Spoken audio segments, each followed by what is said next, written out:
Jiena Rita Farrugia, noqgħod il-Qrendi u naħdem il-Bizzilla Maltija.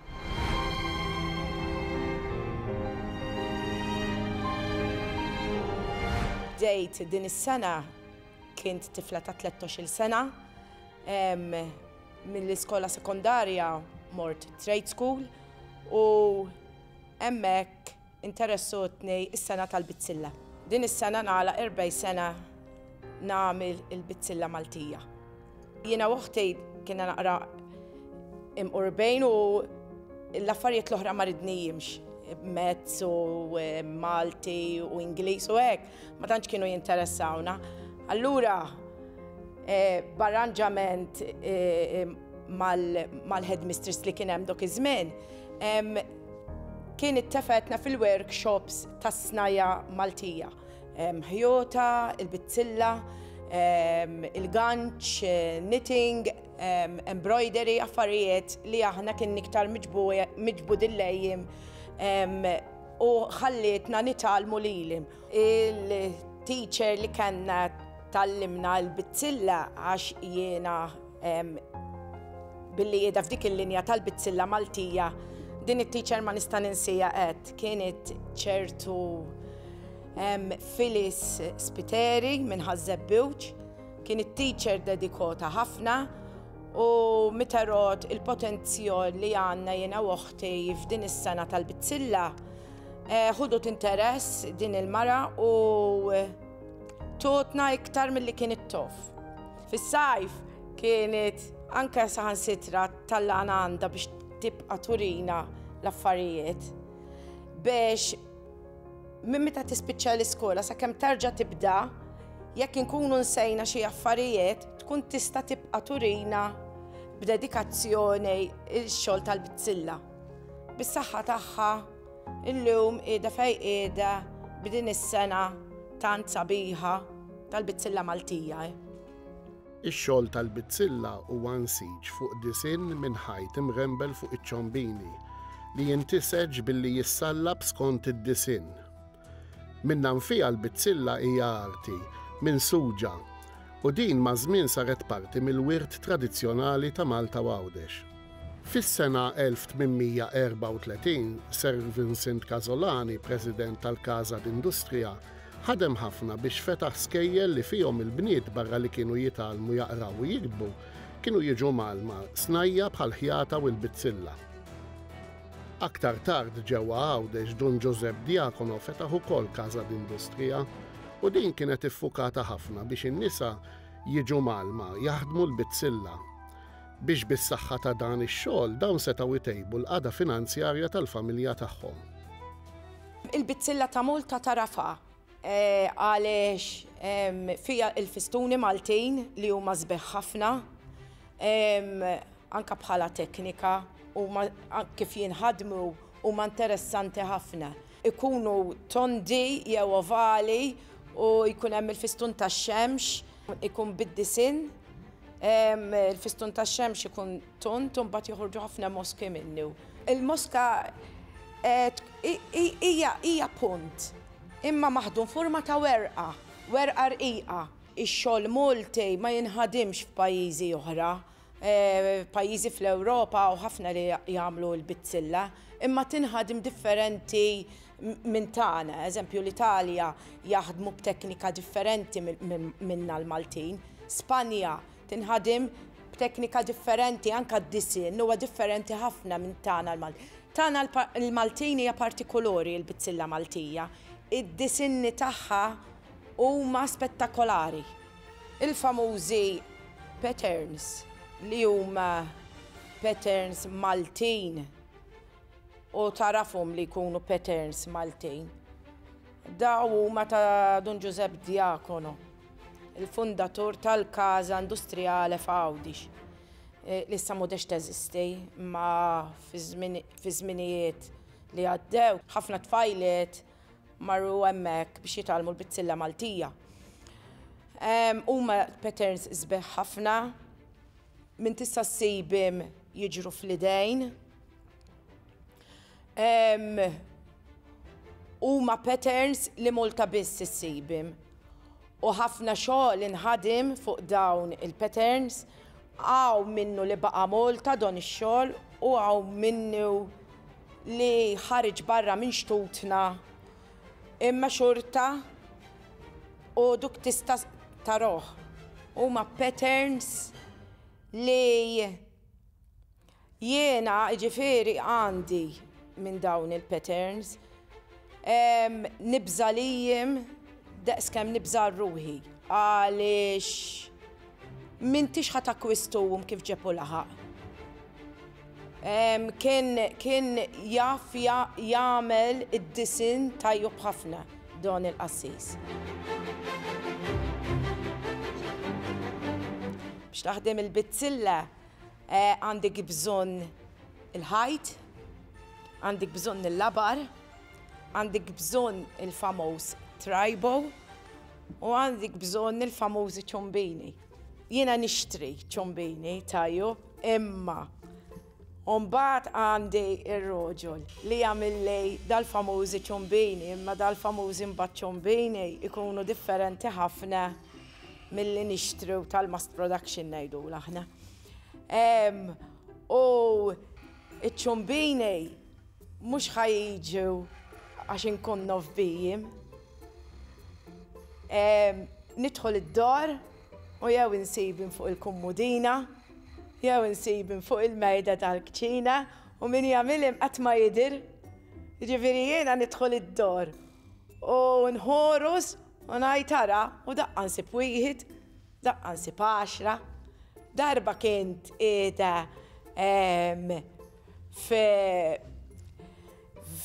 fuq jieħed mill-irħula nagħmel exhibition u waqt li dan għamil l-exhibition f'don ir-raħar partikolari ġeb kaxxa tuwili fidu x'ħin ftaħta ħsibtu għandi take-away ġo fija u nsib 30 ċumbejn. Ħadd pjaċir ħafna bihom u għamilti mal-wirja. Ġifieri daw il-famużi ċumbini li jkunu differenti mill-oħrajn. Daw jiġu hekk. Ġifieri jiġu mingħajr jiena ma nkun naf. Il-gost u l-pjaċir tiegħi meta noħroġ fil-beraħ naħdem il-bitzilla, il-gost tiegħi jkun mhux li nkun libsa normali bħal mara ta' daw iż-żminijiet. Il-gost tiegħi jkun li jien da naħdem snajja antika ħafna u nilbis il-kustom ta' dik l-epoka li bdet tinħadem il-bitzilla. Il-kostumi inħitim jiena wkoll. Nuħu pjaċir ħafna nagħmilhom u nagħmilhom id-dettaljotej kif suppost. Jieħdu naqra tal-ħin, imma jiena ngħid għandi siegħa satejn u għandi biċċa drab idem warba, ngħid mela ħalli nagħmel kustom ħalli għandi dik l-attività u nkun nista' mmur bih f'dik l-attività. Minkejja li ġa kien hawn xogħol tal-bitzilla qabel il-wasla tal-kavalleri f'Malta, meta dawn ġew f'Malta fl-1530, ħafna affarijiet ħadu spidda. Fost dawn ix-xogħol tal-bitzilla li kien iżejjen il-ħwejjeġ tan-nobli u l-kavallieri, l-abiti sagri, l-artali tal-knejjes u l-palazzi tagħna. Jiena tewmija moħħti Catherine, dejjem niġru flimkien, twelidna wara xulxin kwarta bejnietna, imma minn dok iż-żmien li twilidna, llum għandna l-età ta' 53 sena, dejjem niġru flimkien, ġifieri n-nies ta' rendi u funa sew, dejjem flimkien aħna, dejjem flimkien. Jiena twilit l-ewwel. Rita twildet warajja, kwarta warajja. Jgħidu li min jitwilet l-aħħar kull ikbar. Jien ma nistax nifhem kif min twilet l-ewwel ma jiġix il-kbir. Jiġifieri jiena ma nifhimx dik. Imma jgħidu li kieku l-mammi kellha baby wieħed kienet tkun uħti. Għexna l-rendi, trabbajt fit-triq tal-rendi, u mbagħad kbirna tarrasna, iżżewwiġna bqajna nqogħdu l-rendi. Il-laqam tagħna huwa tal-fisis u ġie għax kellna n-nanna jisimha Kroċefissa. U l-papa bdew isejħulu il-fisis. U anka sallum il-ġurnata, ġifiri, jekk ikunu jridu l-Catherine D'Amato, mux Catherine D'Amato jisibuwa, it-tifla tal-fisis fej toqgħod. Ġifiri aħna l-erendi l-laqam jilab loba kbira, jfimni biex insibu n-nies. Aħna kull min jufna l-erendi, ġifiri n-nistufna sew. Dejjem niġru man nannu, in-nannu kola minn ta' Mattiju. Minn xħin jizbaħ fil-ħodu sa' kem jidlam bil-lej. Don in-nannu dejjem jiġri bina. Meta kienna żgħar, babies kien joħroġna hekk idawarna mar-raħal u il-mami kien ixtrot prem kbira dok iż-żmien kienu naqra guff fil-prem. Allura kienu jitfgħu waħda lil hemm u l-oħra lil hawn kontra xulxejn u dejjem ġol l-istess prem. Fil-festa ta' Santa Marija kell-ors tiegħu kienet avveniment li jiġi darba f'sena. Imma il-festa hija l-festa ma kien imissielu ħadd. U Santa Marija kienet tgħaddi minn quddiem id-dor Tummi, alla Vurja kien it-triq dejqa, triq San Nikola l-Rendej u għoda dejqa għax da ġol qalba tar-raħal. U Santa Marija fi żmien tas-sebgħinijiet kienet tgħaddi minn hemmhekk. U aħna kienna żgħar kienu dna babies ta' xi sena u xi ħoġa. U dol imbirik nannu, in-nannu kola, red bil-furs, tallana, ħdej l-anġli li għanda ħdejja Santa Marija, ħara kif jista' jkun, ikelli kil-vora, Alla jof in-nes tar-raħal, kemm ikunu kburin bija, titalla bil-furs, it-tfal, hemmhekk biex toħdulhom ritrat. Imma insomma, in-nannu kien in-nannu, u red dokunor jagħmilna flok l-anġli ta' Santa Marija. Ta' tfal li kienna xi 3 snin kellna jew 4 snin. In-nannu qol lill-ummi biex tlibbisna ħalli joħodna il-quddess ta' Novembru tal-200. U l-mami bidlitinna u morna l-quddesa man-nannu. U ta' tfal li kienna oħti xebet il-quddesa. U bdet tiddendil ma' dol imbirik il-fonti tal-ilmen birik kien banju kbejr ħafna tal-irħom, tqejl ħafna u oħtej ta' tifla li kienet jiena niftakarni bil-qiegħda ħdej in-nannu u oħtej tiddendil ma' dol imbirik fonti tal-ilmen birik. Fid-daqqa u l-ħejn il-kappillon għodni niftakru kien Dunkar mat-Tart. Qiegħed jippretka fuq il-pulpto u tinstama bomba kbira, imma kbira li din oħtej weqqed dol-fonti tal-ilmen birik mal-art, in-nies tredit għax ħasbuha bomba kbira ġrot barra u l-kappillon minn fejn kien sata' jora dol-fonti tal-ilmen birik oħti ċassuta tħuru slejħ, anzi ma ġex fuq għax jeqtila kien. Jew naħseb id-dejjaqt il-knisja dakinhar għax kienet twila l-quddisa ma nafx. Mort nitbanda l-miegħu. U niftakar li kien hemm ħoss kbir, jien ma nafx fejn ġejt, għadni nara l-kappillan iħares in-naħa minn fejn stema l-ħoss. U niftakarni wkoll ħadna in-nannu jibki, miskin in-nannu. Kien miraklu kbir li bqajt ħajja. U l-lewm udna nidħlu l-knisja, f'din il-parti tal-knisja, imlewa kif setaw, imma l-ħufra baqgħet tidirsa ħafna żmien wara li dol imbirik funti waqa'. Jiena meta mmur il-knisja dik in-naħa noqgħod, jiġifieri malli nidħol mill-bib. L-ewwel ħaġa li nħares kullej il-ħofra li ħallet it-tifkira ta' meta waqa' l-fonti tal-ilmen birik.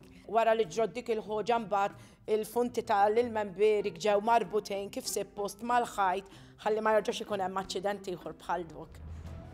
L-arti tal-bizzilla minn dejjem affaxxinat lin-nies. Fost dawn insibu l-artisti bħal Anton de Favrej li daħħal il-bizzilla fil-kwadri tiegħu. L-istess nistgħu ngħidu għall-pittur Francesco Zara li wkoll daħħal il-bizzilla fil-kwadri tiegħu. Il-bitzilla nsibuha wkoll fuq il-varitana bħal dik ta' San Lawrenz tal-Birgu. Dan għandu qalba tal-bitzilla li kienet irregalata mill-aħħar inkwiżitur ta' Malta, Giulio Carpegna. Dan kien irregala qabel tkeċċa minn Malta fl-1798 minn Napoleon Bonaparte. Mal-modija ta' żmien il-bitzilla dejjem baqgħet moda, anke meta telqu l-kavallieri u ġew l-Ingliżi, din baqgħet imfittxija ħafna. Il-bitzilla Maltija fi żminijiet tal-lum titittija dik il-laqta partikolari ma tħallijiex fl-istil tagħha tipprova tadattuha għaż-żminijiet tal-lum. Eżempju, anka meta jinħadmu il-vilijiet jew jinħadmu ix-xallijiet, tipprova tihom dik il-laqta li tħallihom Maltin, imma li jkunu in-nies ma tiddejjeqx tilbishom għax meta xi ħadd isemmi li bitzilla Maltija u dik jgħidulek u dik tal-antik. Hemmhekk hemm naqra żball għax mhix xi ħaġa tal-antik. Jekk min jaħdimha jaddattuha għaż-żminijiet tal-lum, tibqa' bħala bitzilla Maltija. ċertu xogħol jaffaċċjawk l-individwi għalih u jkunu jridu xi ħaġa partikolari, eżempju bħal il-kollor li jilbsu l-maġistroti fil-qroti jiġifieri. U jaffaċċjawk u jgħidulek xi jkunu jridu u tittoħroġ id-disinn għaliex mhix dejjem turi id-disinn u jinteġib. Kultant ikun hawn nies li jkunu jridu id-disinn partikolari tagħhom u mbagħad inti tfehmhom jekk tkunx tista' tagħmlu u biex tħallih b'dik il-laqta Maltija tkun trid tbiddel xi ftit mill-oġġett li jkun talbek l-individwu. Fil-każ tiegħi għandi don il-kolar ta' li jintlibis mill-maġistroti, huwa sempliċi ħafna imma kif jintlibis fid-dera tiegħu ħallejt il-famuż salib ta' Malta fiċ-ċentru ta' don il-famuż kolar u miegħu ħdimt il-kaf sukil biex jiġi set sħiħ kellu maħdum bl-istess disinn. Huwa sempliċi ħafna, ma fid-dera tiegħu huwa sabiħ ħafna. Fih teknika li hemm il-ħseb għalija għax huwa maħdum tas-silk abjad, imma mbagħad għaddejja l-ħajta tad-deb li dik in-naqra ħajta tad-deb minn ġo fih li tagħmlu il-kolar ewliw. Bħalissa fil-proċess tal-ħidma tiegħi ida naħdim libsa tal-mammudija bħala disinn għamiltu jiena wkoll u huwa ibbażot għandu l-girlanda hija killa mimlija bis-slolub ta' Malta u mbagħad x'in titla l-fuq il-ħidma u il-pattern huwa mimli killu bil-moski min jagħmel il-bitzilla Maltija ikun jof xi ngħid għaliex meta pattern ikun mimli bil-moski għandek mijiet u eluf ta' ħin biex titlesta dil-imbirka libsa tal-mammudija. Ħanejdlek jiena meta nintafa' fuq it-trajbo u nibda nagħmel il-bitzilla tant ix-xogħol ikun ħireġ mill-qalb li ma nistax ngħid eżempju anke jekk insib diffikultà u mbagħad jiena nof fejn għandi mmur biex nirranġa dik id-diffikultà li kelli. Tibda mill-pattern imma, ġifieri jekk inti tistudja l-pattern sewwa ma tantx ħajħabtuk x'ħin inti tibda tagħmel fuq it-trajb u mbagħad għax tkun studjajt il-pattern meta jkun għadu mifrux fuq il-mejda. Ix-xogħol mhuwiex faċli ħataqbad u tagħmlu. Jiġifieri jiena ma nistax ngħid li kull biċċa bitzilla li għamilt ikun hemm xogħol li jtik naqra tat-trabil, imma la inti tkun taf it-teknika tagħha sa tgħaddi minnu. Il-bitzilla li ssejr mill-mognej tintaraf. Il-bitzilla li ssejr mill-idejn jekk jiena ħdimt il-moska, it-tenxin u l-qagħda tal-idejn hemmhekk tkun qiegħda. Imma jekk eżempju għamilt velu u mimli bil-moskej, l-ebda waħda mi ħadd iġejk bħall-oħra. Tal-mognej, jekk tiflija u tkun tifhem fija, la tagħmilhom il-mogna ħa tagħmilhom killa l-istess. Meta tinħadem bl-idejn, l-ebda moska jew l-ebda puntattila jew inkella n-nofs punt jew ir-rose ground jew punti oħra ma jiġix wieħed bħal ieħor. Jiġifieri ma tistax tipparaguna x-xogħol li tagħmel lead tal-individwu max-xogħol li tagħmel il-mogna.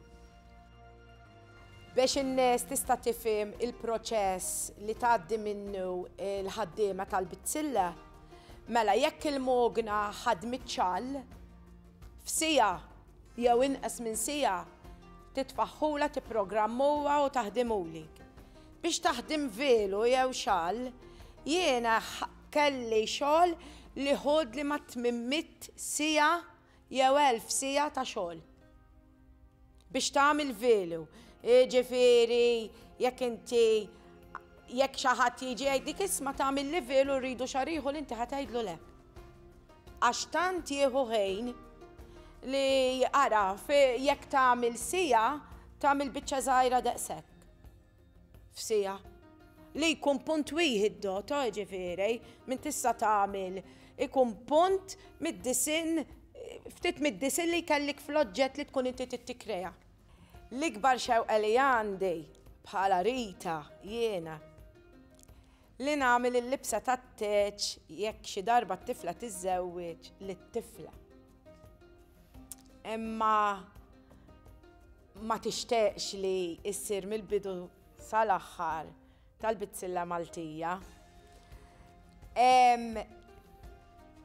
Jekk il-bambinitin il-ħajja din l-imbirka libsa tat-teċ nixtieq nagħmilha. Waħda mill-ħolmet li kelli li nagħmel wirja tal-ġimgħa l-kbira dis-sena wettaqta. Għamilta bdejt biftit għax ma jistax ikellik il-balk tax-xogħol għax il-bitzilla Maltija ejli tieħu ħafna ħin. Imma jekk il-bambini rejt din il-wirja nibqa' nagħmilha u dejjem matul iż-żmien nibqa' nżid aktar xogħol maħdum mill-bitzilla Maltija.